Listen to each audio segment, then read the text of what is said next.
Yo, for today's video mga par, no?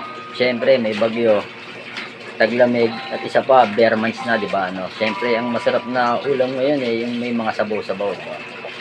Kaya par, ang sundan namin, ngayong araw na to, par, nilagang baka. At siyempre, tuna, par. Lutuin na natin, par. Let's do this. Alright. Wow! Sana all! Hindi totoo yan. Bola lang yan. At ito na mga par, kung kita nyo naman par, siyempre no, pinapalambot ko na yung tubig, pinapakuluan ko na yung tubig par. At ito par, ito nga pala, ang sinasabi kong napakasarap par, ang nilagang baka mga par. At dahil malambot na yung tubig, ay kumukulo na yung tubig, ilalagay na natin siya par. At ayan na par, no, siyempre, nilagay na natin ang baka par. Hintay lang natin medyo lambot ng konti lang par, at ilalagay na natin ang kanyang mga seasoning par. At ayan na par, matindi na yung pagkulo niya par, siyempre ilalagay na natin yung mga pampalasa niya par. Alright. Siyempre par, na ilalagay na natin ang kanyang mga seasoning par, hahaluin na natin yan par.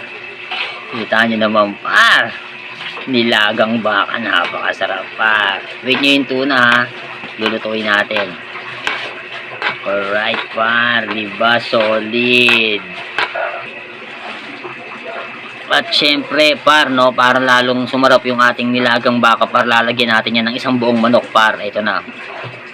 Alright, isang buong manok par, nilagay natin sa nilagang baka, no.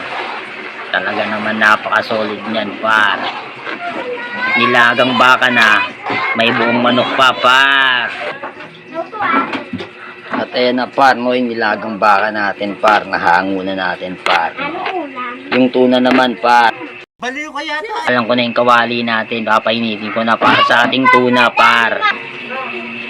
At ayan na par, mainit na yung kawali natin par, ilalagay na natin yung tuna par. Ayan na par, grabe, napakasarap niyan par. What? Ayan na par, no, hahalu-haluin natin Bro, what yan are you par. talking about, man? Alam niyo ba yung tuna na yan, nahuli pa yan sa Red Sea mga par.